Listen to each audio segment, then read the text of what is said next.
وأحسن منك لم تر قط عيني وأجمل منك لم تلد النساء خلقت مبرأ من كل عيب خلقت مبرأ من كل عيب كأنك قد خلقت كما تشاء كتاب أنزلناه إليك مبارك ليدبروا آياته وليتذكر أولو الألباب۔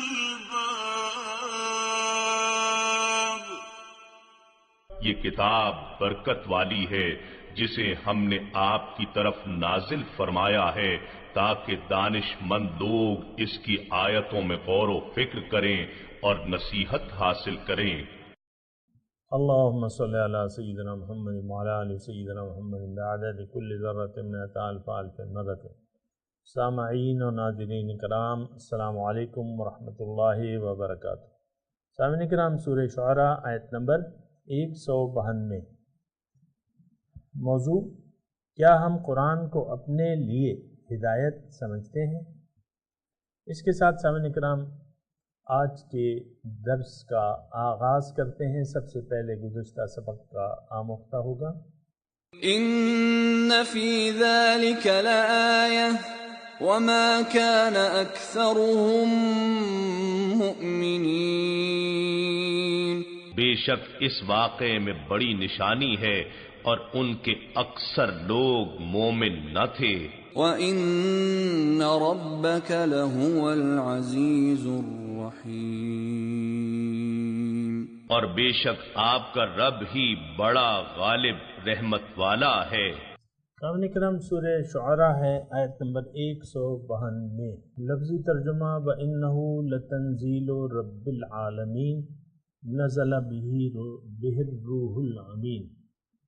کہ یہ تو نازل کیا گیا ہے رب العالمین کی طرف سے، اور اس کو نازل کیا ہے روح الامین کے ذریعے، یعنی اس کو امانت دار فرشتہ جو ہے لے کر اترا ہے۔ سامعین کرام، یہ تھوڑا سا اگر آپ غور کریں، اور میں یہ عرض کر دوں کہ یہ سورت کے آخری مضامین ہیں۔ آخری مضامین میں تمام سورت کا خلاصہ جو ہے وہ سمیٹ دیا جاتا ہے۔ دیکھیں، جو ترتیب ہوتی ہے نا بعض صورتوں کی ترتیب یہ ہوتی ہے کہ لمبی صورتوں کی، کہ اس میں سب سے پہلے مدعا بیان کیا جاتا ہے، پھر اس پہ تاریخی واقعات آتے ہیں اس کے دلائل میں، اور پھر جو ہے وہ پھر سورت کے آخر میں پھر مضمون کو سمیٹ دیا جاتا ہے۔ ابھی آپ دیکھیں کہ ہم نے ابھی قوم شعیب کا واقعہ جو تھا وہ آخری واقعہ ہے۔ ان 7 واقعات میں جو کہ سورہ شعراء میں بیان ہوئے ہیں اس میں یہ آخری واقعہ ہے، اور اب تقریباً اللہ تعالیٰ سمیٹ رہا ہے، اور اس میں آپ دیکھیں کہ قرآن کی بات ہو رہی ہے۔ قرآن کی بات ہو رہی ہے 192 نمبر سورت سے لے کے آپ دیکھیں کہ تقریباً 200 نمبر تک آیت تک، یعنی 8 آیاتیں 8 آیاتیں جو ہیں یہ قرآن کے بارے میں ہیں، یعنی قرآن کے بارے میں۔ اس کے بعد جو ہے اس کے نتائج کے بارے میں ہے۔ تو قرآن کے بارے میں اصل میں یہ لوگ جو تھے شک میں تھے، مختلف اشکال تھے ان کو، حضور صلی اللہ علیہ وسلم کی ذات کے بارے میں بھی اور قرآن کے بارے میں بھی۔ آپ نے سنا ہوگا، بہرحال اس میں ایک تو یہ تھا کہ یہ اس کو انما یعلمہ بشر، اس کو کوئی انسان سکھاتا ہے، اور یا بعض اوقات یہ کہتے تھے کہ یہ سورت جو ہے، یعنی یہ جو کلام ہے یہ اس کا اپنا گھڑا ہوا ہے.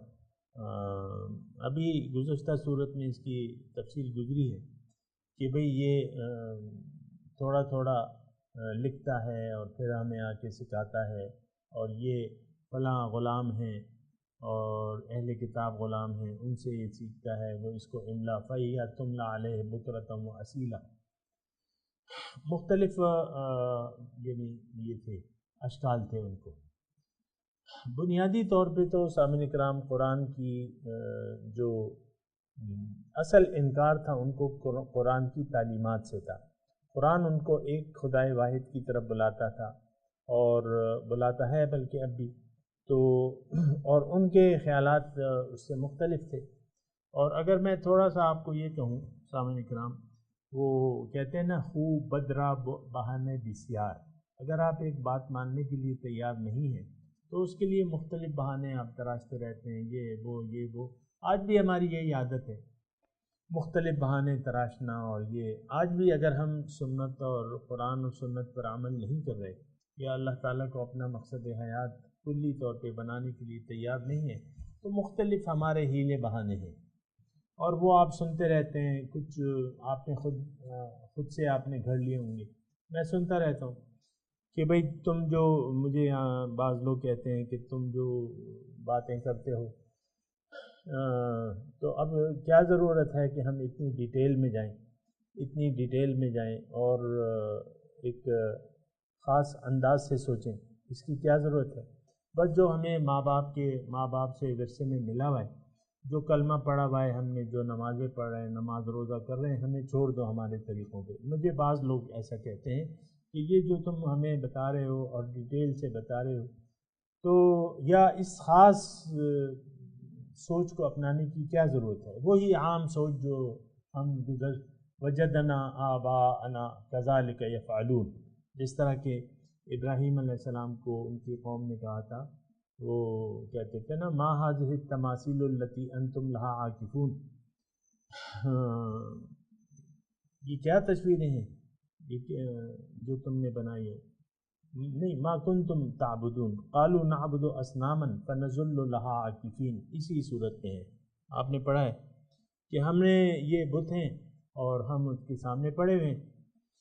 تو ابراہیم علیہ السلام نے کہا کہ بھئی یہ تمہاری بات سنتے ہیں، هل يسمعونکم، یا تمہیں بات کا جواب دیتے ہیں، یا تمہیں کچھ فائدہ دیتے ہیں یا نقصان دیتے ہیں، کیا ہے بھئی؟ تو انہوں نے کہا نہیں، بل وجدنا آباءنا کذالک یفعلون، ہم نے اپنے آباء. آج بھی بہت سے لوگ اپنے روایتی اور رسمی دین پر قانع اور صابر و شاکر ہیں، نہیں بدلنا چاہتے وہ اپنے آپ کو. خالص اللہ کو مقصد حیات بنانے کے لیے کوئی تیار نہیں ہے. عام طور پر خالص اللہ کو محبوب واحد بنانے کے لیے کوئی تیار نہیں ہے، بلکہ لوگ چاہتے ہیں کہ ہم دنیا ہی کو اپنا مقصود و محبوب و مطلوب بنائے رکھیں، اسی کے لیے ہم کوشش کرتے رہیں، ساتھ ساتھ نماز روزہ حج زکوٰۃ بھی جتنا بھی ہم سے ہو سکتا ہے کر لیں گے، یہ جو نیکیاں ہم کر سکتے ہیں کر لیں گے، لیکن مقصود ہمارا دنیا رہے گا. یہ ایک انتہائی گمراہ کن سوچ ہے سامعین کرام، اور یہ بہت بڑے نقصان سے ہمیں دوچار کرنے والی ہے. اور دیکھیں اصل ہدایت تو قرآن ہے. ابھی 8 آیات ہم تقریباً پڑھیں گے قرآن کے بارے میں کہ یہ قرآن جو ہے وَإِنَّهُ، سب سے پہلی جو ہم نے پڑھی ہے وَإِنَّهُ لَتَنزِيلُ رَبِّ الْعَالَمِينَ، یہ رب العالمین کی طرف سے نزول ہوا ہے اس کا. اب دیکھیں قرآن کو نظر انداز کر دینا اور اللہ تعالیٰ کی خاص ہدایت کو نظر انداز کر کے زندگی گزارنے کا مطلب کیا ہے؟ دیکھیں قرآن کے نزول کا ایک مقصد ہے، ایک مطلب ہے. اگر آپ، اور وہ انسان کے لیے قرآن ہماری کامیابی کی ہمیں راستہ بتاتا ہے، ان ھذا القرآن یہدی للتی ہی اقوم، قرآن وہ راستہ بتاتا ہے جو سب سے زیادہ سیدھا ہے. تو یہ یعنی سمجھ سے بالا تر ہے کہ لوگ قرآن سے کیوں کتراتے ہیں.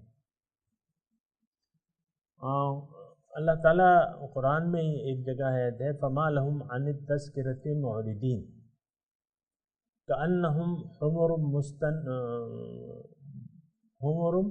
مستنفرہ فرت من قسورہ۔ اللہ تعالیٰ دیکھیں یہ قرآن ہمارے لیے اور ہم اس سے بدکے ہوئے ہیں اور ایسے بدکتے ہیں جو قرآن کی آیت کا میں ترجمہ سنا دوں نا تو آپ کو ذرا صحیح وہ ہوگا۔ تو فما لہم عن التذکرۃ معرضین، اللہ تعالیٰ فرماتا ہے کیا ہوا انہیں کہ یہ اس نصیحت سے منہ موڑے میں۔ فما لہم عن التذکرۃ معرضین کأنہم حمر مستنفرہ، گویا کہ یہ بتکے ہوئے گدھے ہیں، فرت من قسورہ، اور یہ بتکے ہوئے ہیں شیر سے۔ آپ دیکھیں نا، شیر تو جنگل کا بادشاہ ہے اور وہ اپنے سے کمزوروں کو ہڑپ کرنے کے لیے تیار رکھتا ہے۔ جب اسے بھوک ہوتی ہے تو ظاہر ہے پھر وہ شکار کرتا ہے۔ تو ہر جانور جو ہے وہ اپنے دشمن کو جانتا ہے کہ شیر تو ہمارا دشمن ہے۔ یہ ہرن اور یہ گدھے وغیرہ یہ تو ان کے لیے ترنے والا ہے شیر کے لیے۔ تو وہ پھر آپ نے دیکھا ہوگا کبھی ٹی وی پہ کہ کیسے بھاگتے ہیں وہ، فرت من قسورہ، بتکا ہوا گدھا شیر سے جس طرح بھاگتا ہے نا، اللہ تعالیٰ فرماتے ہیں کہ یہ لوگ اسی طرح اس نصیحت سے اعراض کر رہے ہیں، بھاگ رہے ہیں۔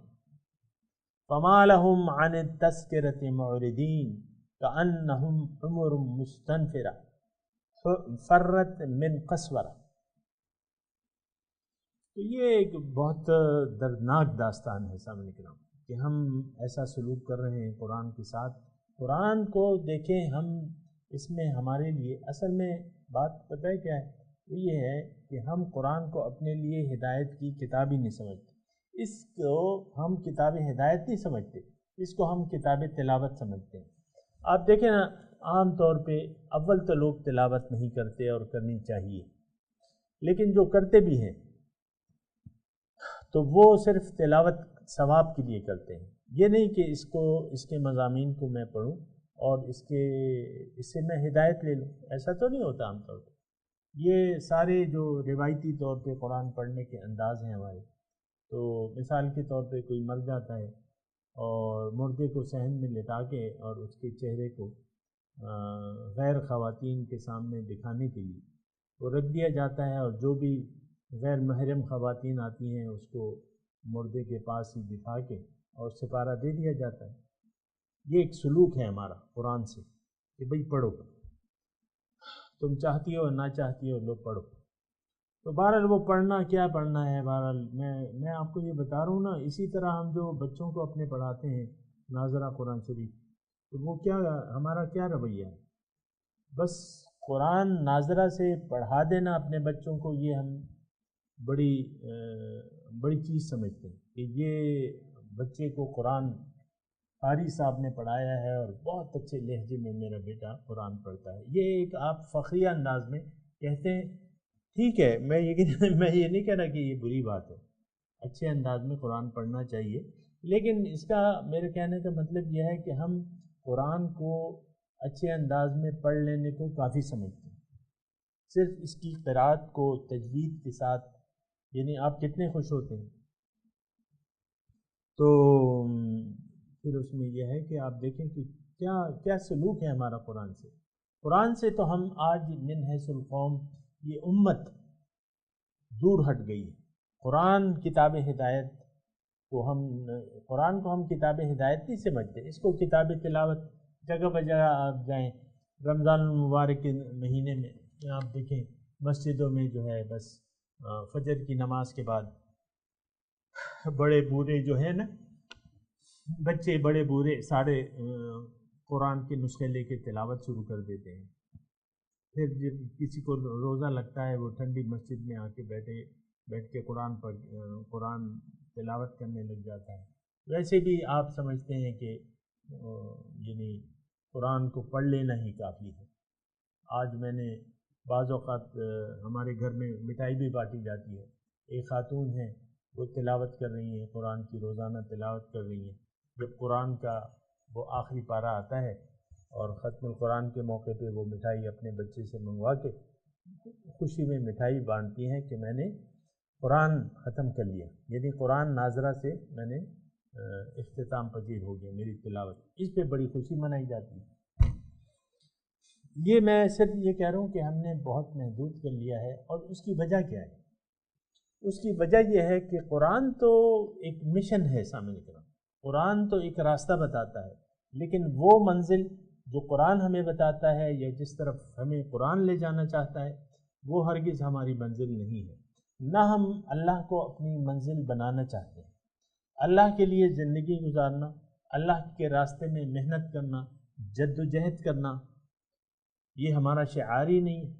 ہمارا شعار تو دنیا اور ما فیہا ہے۔ خواتین اپنے اپنے بچوں میں گم ہیں، جو شادی شدہ خواتین ہیں بس وہ اپنے اپنے بچوں کی پالتی ہیں پوستی ہیں، وہ بڑے ہو جاتے ہیں، پھر شادیاں ہو جاتی ہیں، پھر بھی ان کی فکریں رہتی ہیں، نواسے نواسیاں پوتے پوتیاں جو ہیں بس ان سے کھیلتی رہتی ہیں، دادی دادی نانی نانی یہ پکارتے رہتے ہیں، اور مائیں خوش ہوتی رہتی ہیں، باپ بھی خوش ہوتے رہتے ہیں، میں یہ نہیں کہہ رہا۔ تو لیکن میں یہ کہہ رہا ہوں کہ قرآن کو ہم نے محدود کر دیا ہے۔ قرآن کا جو اصل ہے، جو اس کی روح ہے، وہ ہم نہ سمجھنے کے لیے تیار ہیں، نہ اس کی روح کو اپنانے کے لیے تیار ہیں، سچی بات یہ ہے۔ لیکن یہاں جو پہلی آیت ہم نے پڑھی ہے نا، وَإِنَّهُ لَتَنزِيلُ رَبِّ الْعَالَمِينَ، یہ تو رب العالمین کی طرف سے اس کا نزول ہوا ہے۔ یہ الگ، یعنی یہ جملہ جو ہے، یہ اگر آپ سنیں نا، قرآن ہے کیا؟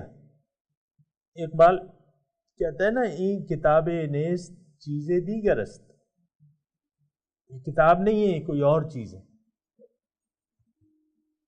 اور یقیناً سامعین کرام یہ محض کتاب نہیں ہے، اللہ کا کلام ہے، اللہ تعالیٰ کی صفت ہے۔ کائنات نہیں تھی، اللہ کی یہ صفت، یہ کلام موجود تھا۔ تو الگ بات ہے پھر کائنات بنی ہے اور اربوں کروڑوں اربوں سال میں، اور اس کا وہ سیٹنگ، اور پھر آغاز ہوا ہے انسانیت کا، اور پھر جو ہے قرآن کے صحیفے آنے شروع ہوئے ہیں وہاں لوح محفوظ سے۔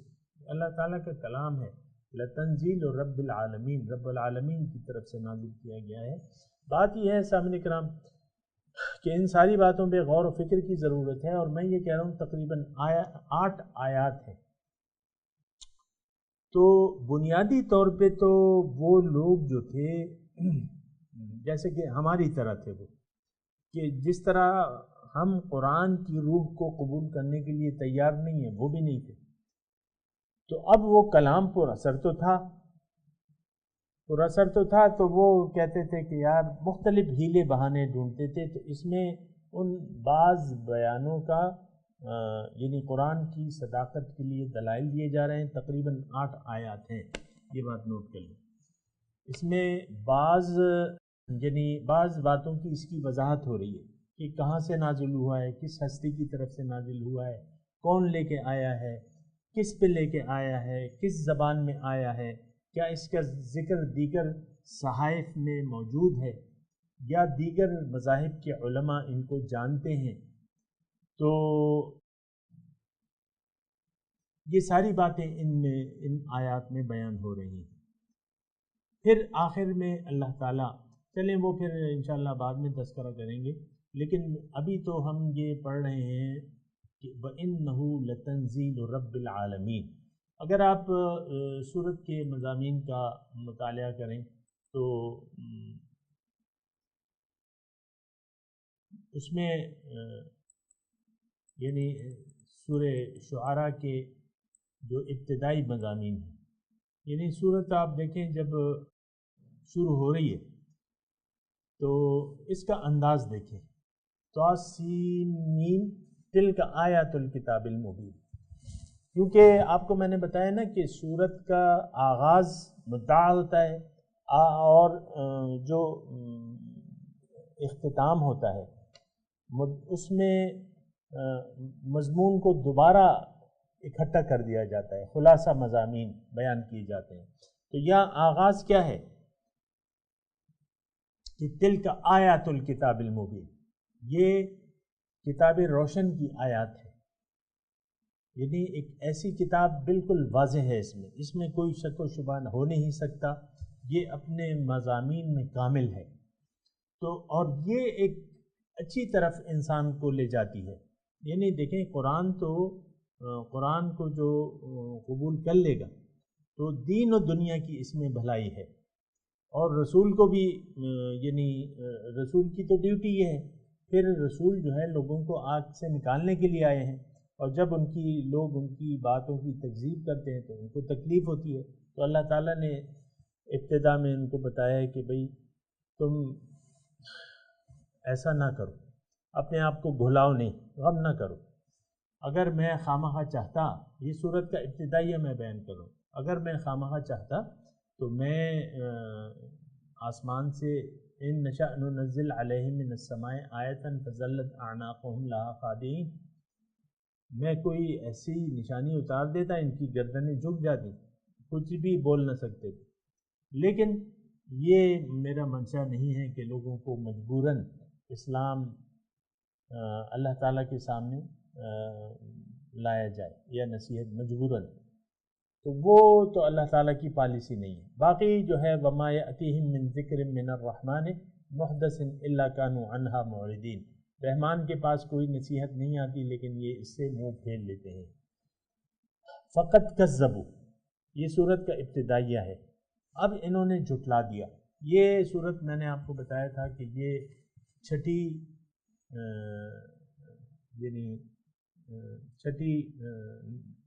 نبوی کی ہے تقریباً، اور یعنی مکے کی صورت ہے یہ۔ تو فقط کذبوا، اللہ تعالیٰ نے یعنی بتایا اس میں کہ انہوں نے جھٹلا دیا، اب ان کو اس چیز کی حقیقت معلوم ہو جائے گی جس کی یہ ہنسی اڑاتے ہیں، یعنی اس کے انجام سے ان کو پالا پڑے گا۔ نبی کی دعوت کو، یہ بات نوٹ کر لیں سامعین کرام کہ نبی کی دعوت کو جھٹلانے کا انجام جو ہے وہ تباہی ہے، انسان کی تباہی۔ دیکھیں یہ بات ذرا نوٹ کر لیں کہ ہم نبی کی امت میں ہیں، امت دعوت یا امت اجابت۔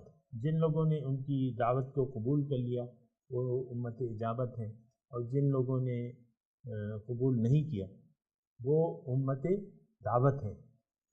تو بہرحال ایک بات سامعین کرام نوٹ کر لیں، یعنی اس صورت میں 7 واقعات بیان کیے گئے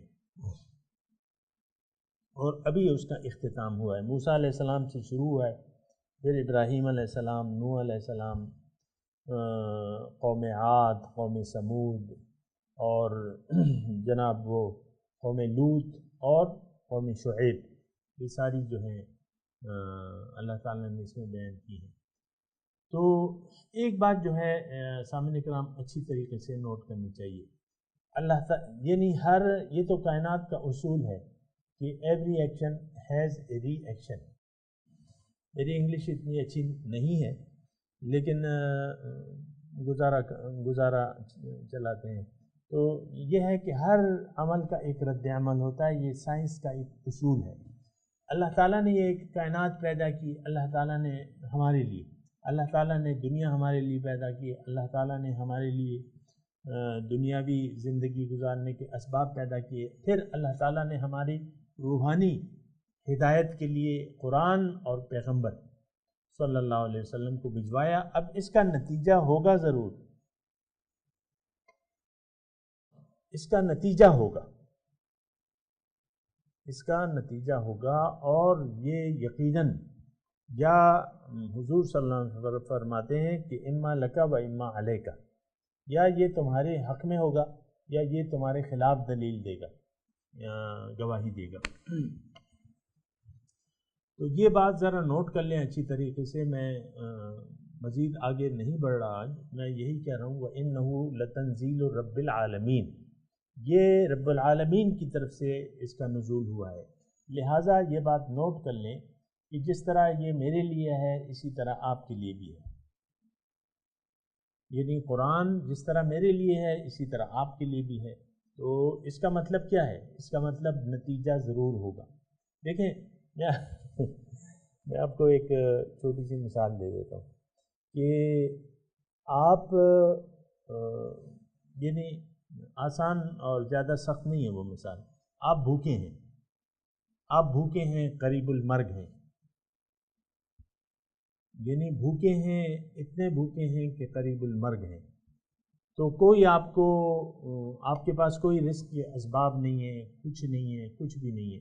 آپ کو کوئی یعنی ایک ٹرے کھانے سے بھری ہوئی ٹرے لا کے دیتا ہے، اس میں پانی بھی ہے، اس میں کھانے بھی ہیں، مختلف اقسام کے کھانے ہیں، بہت اچھی پرتکلف آپ کی دعوت ہے، اور آپ کی وہ ٹرے آپ کے سامنے رکھ دی جاتی ہے یا بڑھا دی جاتی ہے. اب دیکھیں آپ قریب المرگ ہیں، آپ کو پانی اور کھانے کی ضرورت ہے. اگر آپ اس کو کھا لیتے ہیں آپ کی زندگی بچ جائے گی. اگر آپ اس کو ٹھکرا دیتے ہیں، اس دعوت کو ٹھکرا دیتے ہیں کہ بھئی مجھے تو جس نے یہ دی ہے یہ آدمی نہیں پسند اور پھر یہ کھانا بھی نہیں پسند، تو آپ ٹھکرا دیتے ہیں. تو ٹھکرا دیتے ہیں تو اس کا آپ مجھے بتائیں کہ وہ نتیجہ ہوگا، جبکہ وہ کھانا لانے والا ایک ہی ذریعہ ہے، دوسرا کوئی ذریعہ نہیں. تو آپ کہتے ہیں نہیں یہ جو لایا ہے یہ مجھے پسند نہیں ہے، اور یہ جو کھانا ہے یہ مجھے پسند نہیں ہے. آپ ٹھکرا دیتے ہیں، آپ نہیں کھاتے، بتائیے مر جائیں گے نا. بس مطلب دیکھیں مثال ہے سمجھنے کے لیے. اسی طرح دیکھیں اللہ تعالیٰ نے جسمانی ضروریات تو ہماری پوری کر دی ہیں، ہم کھا رہے ہیں، پی رہے ہیں. ابھی میں نے ناشتہ کیا ہے، دوپہر کا کھانا، رات کا کھانا، کھانا پینا چلتا رہتا ہے سامنے. آج کیا پکائیں، کل کیا پکائیں. کل بھنڈی پکی تھی، آج شوہر صاحب کہہ رہے ہیں بھنڈی پکا لو. بھائی ہم نے تو کل بھنڈی پکائی تھی، اب دوبارہ کیسے پکا لیں؟ نہیں، اب تو کوئی نئی چیز بنائیں گے، نئی ڈش ہوگی، چکن کڑھائی ہوگی، مٹن کڑھائی ہوگی، یہ ہوگا وہ ہوگا. اسی میں ہم زندگی گزار رہے ہیں.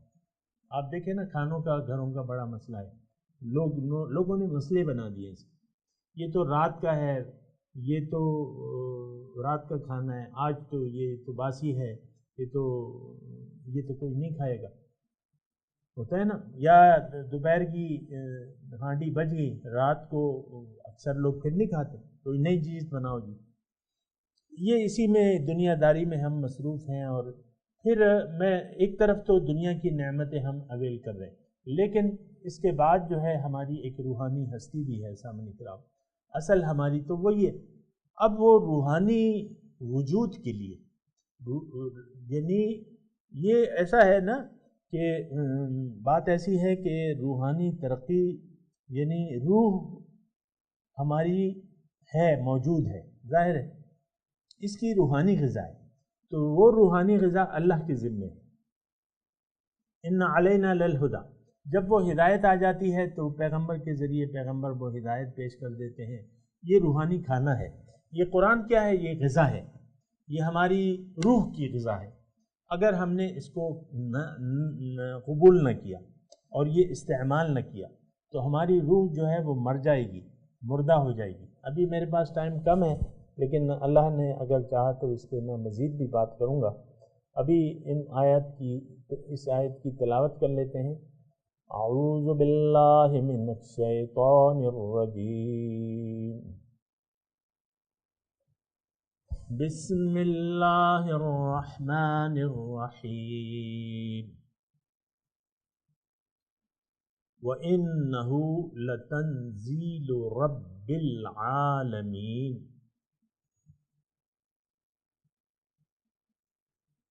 اور یہ رب العالمین کی طرف سے نازل کی گئی ہے.